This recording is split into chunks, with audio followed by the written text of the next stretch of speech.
Right, so these are going on today. These are the ReadyAir dual bag airbag kit for the F-350 with overload springs. Kind of nice. If you've ever bought airbags before, it's a little template. They ship these things completely assembled, so very stout. These bolts line up essentially with right where your factory fifth wheel attachments are.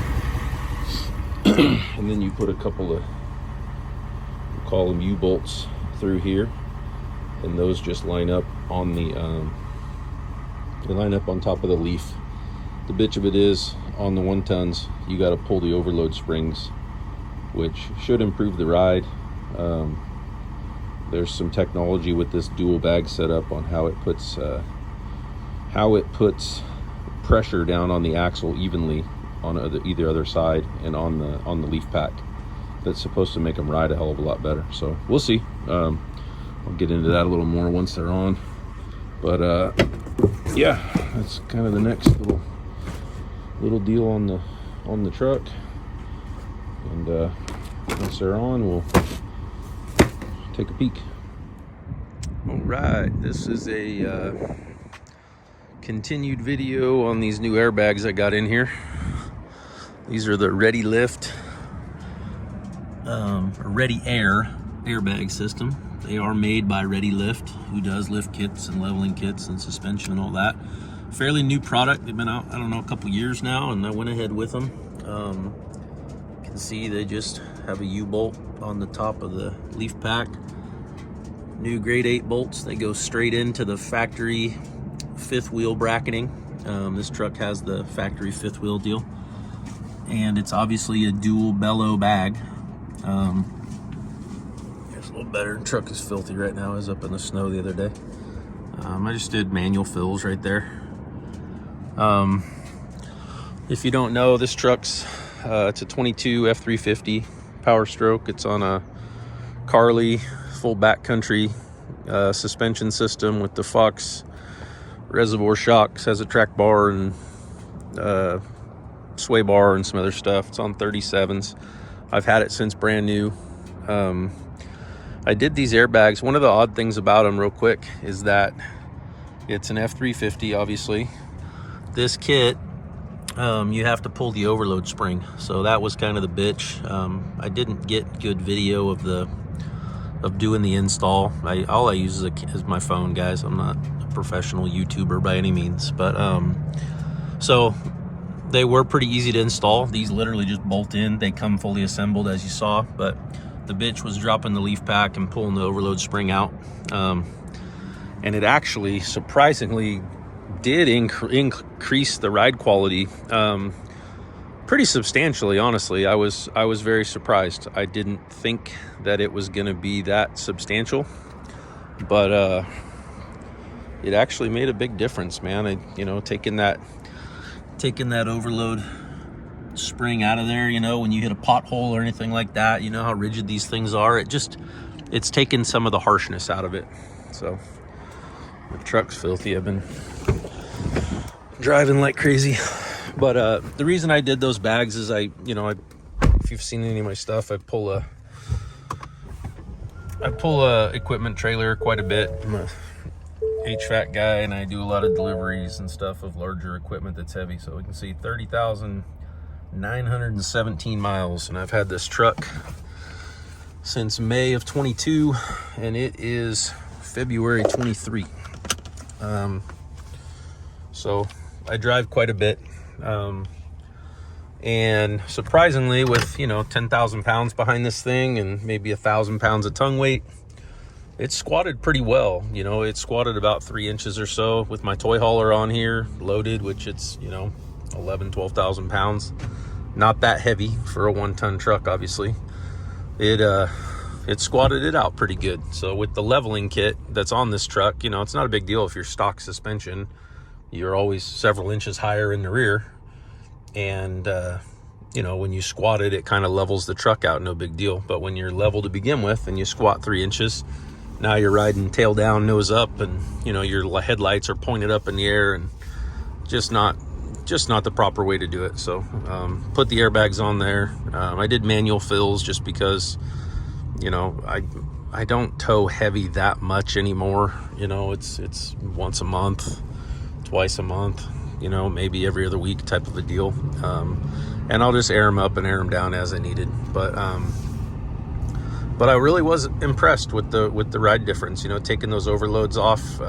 You don't, you know, obviously you don't hit the overload anymore because it's not there. But you know, you'd hit a pothole or get a good dip or something like that, and you know, I know you can tap those overloads with that being, you know, it's only a couple inches off of that overload bracket. So those being gone, and then the way that those bags are configured, kind of the science behind them, if you want to say it, or the engineering behind them, is that dual bag puts equal pressure on, you know, equal force headed downward on either side of the axle. Instead of a bag being up like this and moving that way, there's 2 bags, the axle's centered, and it, you know, kind of all moves together. But I'll put a link to the kind of the demo video from ReadyAir on there, and you guys can take a look. But either way, I had seen some good reviews on them. I had a guy at the shop that did my Carly kit and everything. They recommended them. They said they do them all the time, and that, you know, people have been real happy with them. That bag's 7,200 pounds is the rating on them, which is more than enough. And then, you know, you can run them around unloaded at like 10 psi, which I think I've got 12 in them right now. And they, you know, they work just fine. They improve the ride, which I've never had airbags on a truck improve the ride. It's always made it worse. So kind of cool. Oddly enough, this may be the last video with this truck. I haven't even had it a year yet. Kind of odd. I took it in for a tire rotation not long ago, and the guy at the tire shop up in Auburn, who actually owns the place, it's a little one-off tire shop, just a owner-operator, fell in love with this truck. Oh my gosh, that's exactly what I would want, blah, blah, blah, but I don't want to order one and whatever. And I had to take one of the fleet vehicles in there the other day, and he goes, "When are you going to sell me your truck?" And I said, it's filthy. It's always thrashed. I might think about it, you know what I mean? And he goes, "Well, I'm serious." So anyways, he's got my number and all that. And then a couple days later, he hit me up. He goes, "I'm serious. If you want to sell your truck, I'll buy your truck." So I don't know, man. I drive this thing a ton. It's an expensive truck. I do like it. You know, I've been commuting down to the Bay Area now and stuff. And I mean, look at this thing. Its floors are filthy. It's filthy, dude. Like you know, this truck is used as a family hauler. It's my daily driver, all that type stuff. The amount of miles I'm putting on it and things like that, I'm honestly considering just buying just a notch above a base model truck and just driving it into the ground. I don't know. Or I might buy a commuter and get a tow only rig. I don't know. But either way, you know, I got some stuff in life going on. I'm looking at getting into a rental property, you know, buying a rental property, just some other stuff, financial goals that I have that, you know, could do with, you know, be nice not to have a truck payment anymore, put it that way. So we'll see. I don't know what I would get. I'm going to start thinking about it, but if I can get my money back out of this thing and get into something that's, you know, a year or two used and still decent, you know, I'll definitely still get a diesel because I'll need it, but I don't know. It's a possibility, so we'll see. Might be a new truck in the future. But love these airbags. They work great. I'll give you guys an update on them when I actually air them up with the toy hauler and all that. But install was super straightforward. Love that they came bolted together in that package like that. And yeah, that's kind of my 2 cents on the ReadyAir leveling system airbags. I would recommend them at this point. Longevity wise, who knows? But you know, airbag technology is pretty tried and true, straightforward. You know, there's not a whole lot of there's not a whole lot going on with them. It's a bag, you fill it. Those things go to 150 psi, where a lot of systems only go to 100 is another point on those. So we'll see. I got a buddy who's got a 3500 long bed Denali, newer one. He switched over to them, loves them as well. He did them after I did mine. I've had these on here about 3 weeks now. So for what it's worth, I'd recommend them. Take care.